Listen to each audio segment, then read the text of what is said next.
Hi guys, welcome back to our YouTube channel A to Z knowledge. तो कैसे हो आप सब? आई होप आप सब बढ़िया होंगे और अच्छे से पढ़ाई कर रहे होंगे। आज के इस वीडियो में हम लोग क्लास 10th राजनीतिक विज्ञान, ठीक है, क्लास 10th पॉलिटिकल साइंस के अध्याय नंबर 4 जो कि इसका नाम है लोकतंत्र की उपलब्धियां। इस चैप्टर से जितने भी वीवीआई एमसीक्यूज होने वाले हैं, जो भी महत्वपूर्ण प्रश्न होने वाले हैं, उन सभी प्रश्नों को हम लोग एक साथ इकट्ठा देखने वाले हैं। आपसे रिक्वेस्ट है कि आप वीडियो केवल एंड तक देख लीजिए, आपका इससे बहुत लाभ होने वाला है। फटाफट से इस वीडियो को स्टार्ट कर लेते हैं। हमेशा की तरह मेरा नाम है वाहिद रजा और आप देख रहे हैं अपना favourite YouTube channel A to Z. चलिए वीडियो को स्टार्ट करते हैं।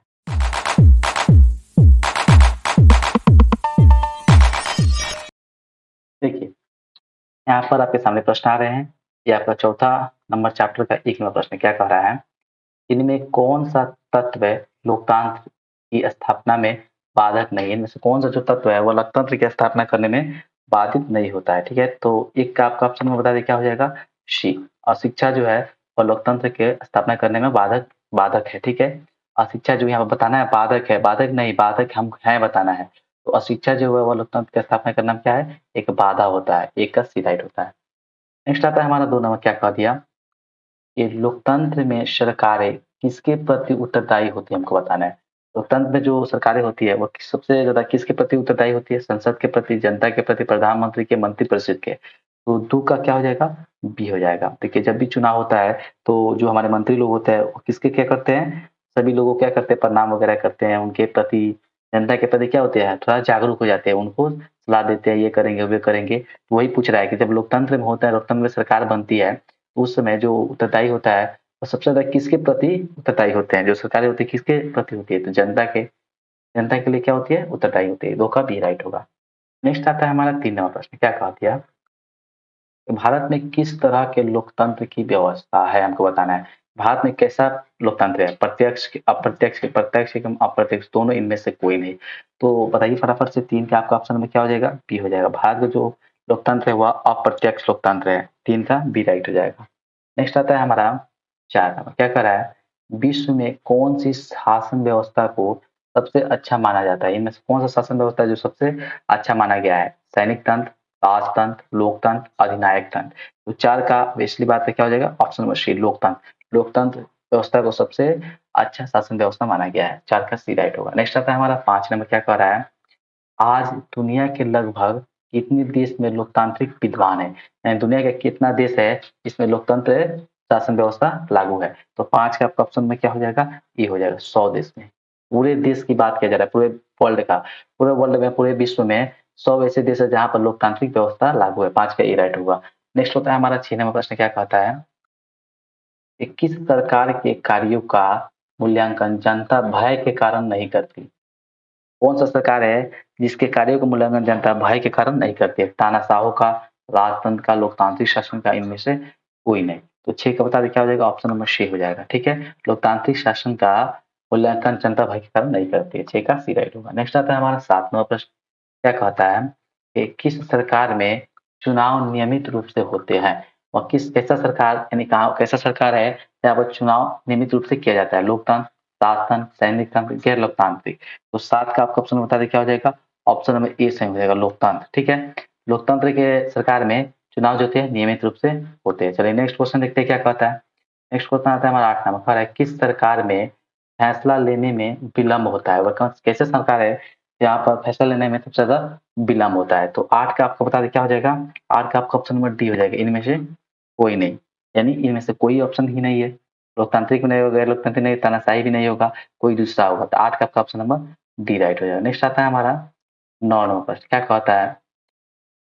9 नंबर कहता है कि दक्षिण अफ्रीका और ब्राजील में, ठीक है, दक्षिण अफ्रीका और ब्राजील में समाज के सबसे निचले पायदान पर रहने वाले 20% लोग आय के कितने प्रतिशत हिस्से पर अपना जीवन यापन करते हैं? ठीक है, दक्षिण अफ्रीका और ब्राजील पूछ रहा है, दक्षिण अफ्रीका और ब्राजील में, ठीक है, 20% लोग कितने प्रतिशत हिस्से पर अपना जीवन यापन करते हैं? तो 9 का बता दें क्या हो जाएगा? ऑप्शन नंबर डी हो जाएगा। कितने प्रतिशत लोग हैं? तो 3% लोग जो है वे क्या करते हैं? आय के 3% हिस्से पर जीवन यापन करते हैं। 9 का बी राइट होगा। नेक्स्ट आता है हमारा 10 नंबर प्रश्न, क्या कहता है?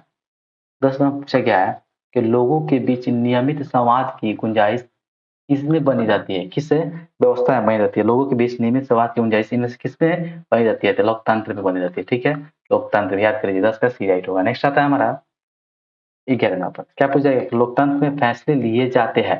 लोकतंत्र में किसके द्वारा फैसले लिया जाता है? ठीक है। तो जो लोकतंत्र की सरकार होती है उसमें फैसले जो है सामूहिक सहमति से लिया जाता है। ठीक है। यानी बहुत सारे लोग मिलकर क्या करते हैं इसका क्या करते हैं फैसले लेते हैं। 11 का सी राइट होगा। नेक्स्ट आता है हमारा 12 नंबर। तो इसको पीछे करते हैं।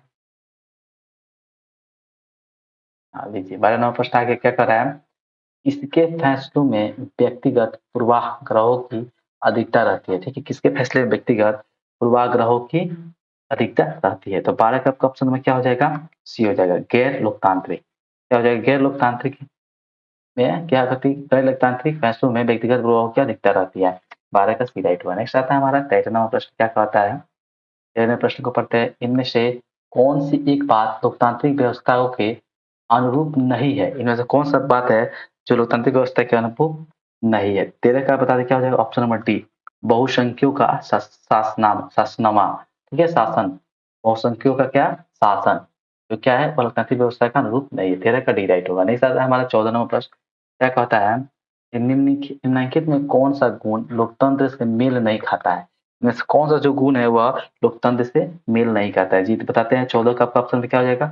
ये हो जाएगा बहुसंख्यक का शासन। बहुसंख्यक का जो शासन है वह लोकतंत्र से मेल नहीं खाता है। 14 का ही राइट होगा। चलिए देखते हैं 15वां प्रश्न क्या कह रहा है कि लोकतंत्र क्या है? देखिए सिंपल पूछ दिया गया है, लोकतंत्र क्या है? लोकतंत्र क्या है बताते हैं। तो लोकतंत्र जो हमारा क्या है वह एक राजनीतिक व्यवस्था है। लोकतंत्र जो है क्या है? एक राजनीतिक व्यवस्था है। 15 का बी राइट होगा। नेक्स्ट आता है हमारा 16 नंबर प्रश्न क्या कहा गया है? निम्न में से कौन सा कारक लोकतांत्रिक शासन व्यवस्थाओं के अनुरूपी है? आपको बताना है कि इनमें से कौन सा कारक है जो लोकतांत्रिक शासन व्यवस्था के अनुरूपी है। ठीक है। तो 16 को बता दें क्या हो जाएगा? ऑप्शन नंबर डी इनमें से सभी।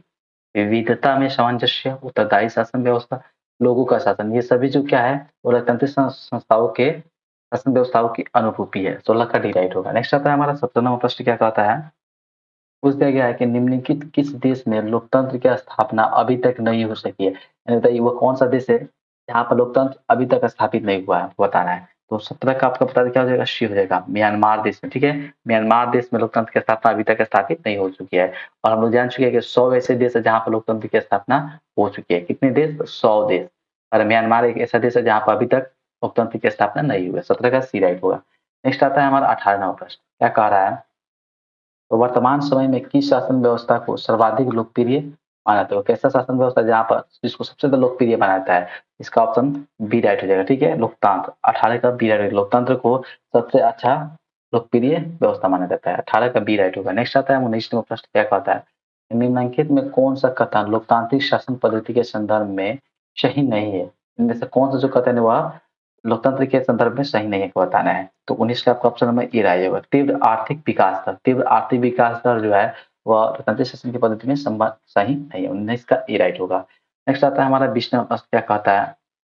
निम्नलिखित कथनों में लोकतंत्र के मूल्यांकन के लिहाज से कौन सा कारक लोकतांत्रिक व्यवस्थाओं के अनुरूप नहीं हमको बताना है। ठीक है। तो चलिए इसका आंसर करते हैं। इसका आंसर ऑप्शन नंबर बी हो जाए बहुसंख्यकों की तानाशाही। 20 का बी राइट होगा।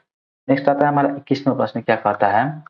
निम्नलिखित में कौन सा कारक लोकतंत्र की उपलब्धियों के मार्ग में बाधक है? देखिए अब बताना है लोकतंत्र की उपलब्धि में कौन क्या कर रहा है? रुकावट डाल रहा है, बाधक डाल रहा है। तो 21 का आपका ऑप्शन नंबर सी राइट होगा। आर्थिक समानता। आर्थिक समानता जो हुआ लोकतंत्र की उपलब्धि में मार्ग में बाधक है। 21 का सी राइट होगा। नेक्स्ट आता है हमारा 22वां प्रश्न। ठीक है। देखते हैं 22वें प्रश्न में क्या पूछ दिया गया है? कह रहा है निम्नलिखित में कौन सा कारक लोकतंत्र की उपलब्धियों की प्राप्ति के लिए आवश्यक है? इसका राइट आंसर ऑप्शन बी हो जाएगा। क्या हो जाएगा? आर्थिक समृद्धि एवं विकास। आर्थिक समृद्धि एवं विकास जो है वो लोकतांत्रिक उपलब्धि की प्राप्ति के लिए आवश्यक है। 22 का डी राइट होगा। नेक्स्ट आता है हमारा 23वां प्रश्न क्या कहता है? लोकतंत्र में चुनावों में भाग लेने वाले और प्रतिनिधियों को चुनने का अधिकार किससे है? लोकतंत्र में चुनाव में भाग लेने और प्रतिनिधित्व को चुनने का अधिकार इनमें से किसको होता है? तो 23 का आपका ऑप्शन नंबर सी रहेगा जनता को। जनता जो क्या होती है लोकतंत्र की सरकार जनता क्या होती है? अपने सरकार को चुनती है कि हमारा यह सरकार होगा, यही सरकार बनेगा। 23 का सी राइट होगा। नेक्स्ट आता है हमारा 24वां प्रश्न क्या कहता है? निम्नलिखित कारकों में लोकतंत्र की उपलब्धियों के मूल्यांकन की सही कसौटी एवं आधार क्या है? ठीक है। इनमें से कौन सा जो है वह एक सही आधार है?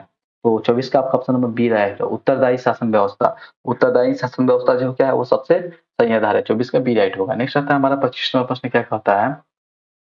लोकतंत्र के मूल्यांकन के लिहाज से ठीक है। 25वां प्रश्न और लास्ट प्रश्न है, इनमें से कोई एक चीज़ लोकतांत्रिक व्यवस्था के अनुरूप नहीं है। चलिए फिर से पढ़ते हैं, लोकतंत्र के मूल्यांकन के लिहाज से इनमें से कोई एक चीज़ लोकतांत्रिक व्यवस्था के अनुरूप नहीं हमको बताना है, ठीक है? तो इसका आपका ऑप्शन में क्या हो जाएगा? सी राइट हो जाएगा। बहुसंख्यों का शासन जो है, इनमें से उसके अनुरूप नहीं है।